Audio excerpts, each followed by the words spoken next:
China is the single largest market for Germany, and that is why BMW is beefing up production in the Chinese mainland. Natalie Carney has more from Munich. China and Germany are driving ahead into a new era of cooperation. The mutual benefits in electric vehicle manufacturing and sales is setting new limits for the automotive sectors in both countries. Germany's BMW has seen sales of their EV models within China, the world's largest EV market, more than triple year on year. BMW will also begin manufacturing their Neue Klasse electric cars in China, along with the high-voltage batteries required for them, creating around 2,000 new jobs. At the same time, Europe has become the world's second biggest and fastest-growing EV market. Chinese manufacturers such as BYD and Aiways are taking the opportunity to win over European drivers. Chinese car brands accounted for less than 10% of the well over 1 million battery-powered EVs sold across Europe last year. However, come 2025, that's expected to increase to 15%, driven by affordability and a wide range of models. In the first quarter of 2023, 28% of EVs imported into Germany came from China. The decision by the EU to ban the sale of new fossil fuel cars from 2035 will also drive up EV demand. Chinese EV experience, coupled with strict EU regulations, makes for a winning combination, says the Vice President of Overseas at Aiways, Alex Kloss. These are fully engineered cars and very well-built cars. There is regulations in Europe which you have to fulfill. And the German market is actually a very, very demanding market. So just like German manufacturers have been able to enter into the Chinese market, you'll have the same thing likewise happen over here to actually improve the total situation of battery electric vehicles around the world. The same is true for EV support technology. Grazing has been supplying public fast charging stations for cars, trucks and fleets all across China for years. Now it is looking to capitalize on the fast-moving developments in Europe. 24 pieces of 30 kilowatts power modules. For Europe, it's a new market for us, and it's just starting to grow for the public charging stations, public charging market, and also the heavy commercial vehicles. So I think for grazing, it's our mission to provide a competitive product with high quality to the European market to speed up the e-mobility development. As talks in Berlin attempt to pave the diplomatic road forward, both countries are benefiting from the growth in global EV demands and recognizing the mutual cooperation needed for the long road ahead. Natalie Carney, CGTN in Munich. Let's take a closer look at the relationship between China and Germany, joined by our good friend Einar Tangen. Einar, always a pleasure. Einar is a senior fellow at the Taihe Institute and chairman at Asia Narratives. I'm going to jump right in here. So many pieces of the puzzle in play right now for China, if you think about where they've been globally and talking to world leaders. But let's talk about the EU and China. What is the EU hoping to accomplish, and how important is trade for China as well as the nations within the European Union? Well, the European Union is a kind of mosaic. It's a puzzle. I mean, you have 26 moving parts. Right now, Germany, which is a huge export economy, is suffering. I mean, jobs are down, civil disobedience is up, the economy, their exports declined by 10.5%, and they're in a recession.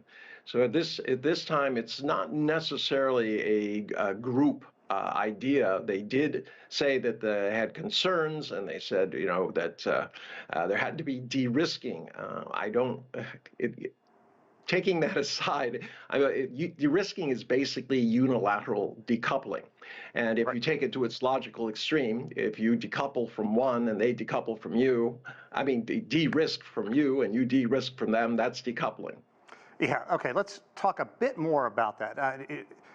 It's not, I guess, any shock that the Chancellor came out and said, look, there's no way Germany's going to decouple with China. But clearly China is extremely important for Germany right now. You just detailed the reasons.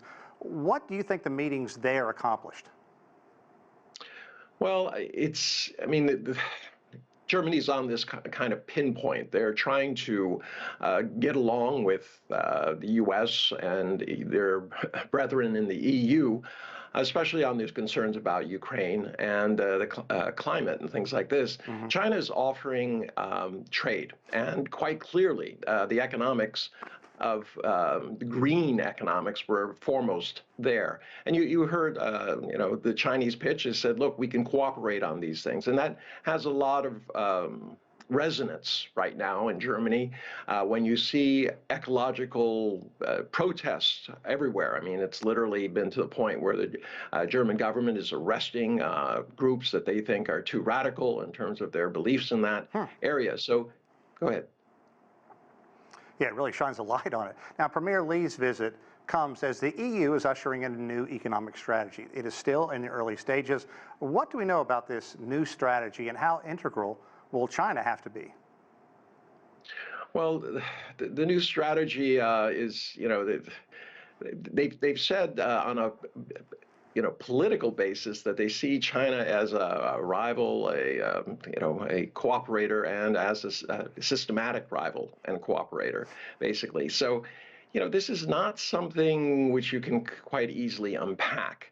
If you're a partner, competitor, systematic rival, you have to kind of say, well, how do you separate those things? And that's exactly what's happening right now. I mean, the realities are that China and Germany are very much connected. You have statements by the EU trying to push in one direction. Of course, the U.S. is in the other. Ukraine is out there. So, it's very difficult. Germany was affected deeply by the Ukraine situation. It has just sent their economy into chaos. Jobs are down.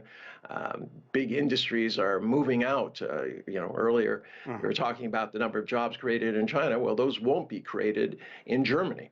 So, and the reason is because it's not competitive. So, Germany's in between all of these pressures. How do they keep their economy going, and at the same time have relations? China is just saying, look, the greatest danger here is not cooperating, not getting together on these trade and ecological issues. Right. So, that's the off ramp. Well, Einar, let's move forward. And as this mission gets ready to go to France, what is France looking for? What does Macron want? Well, Macron and Germany are, they've been chosen, I believe, because they're the ones who have the most to lose.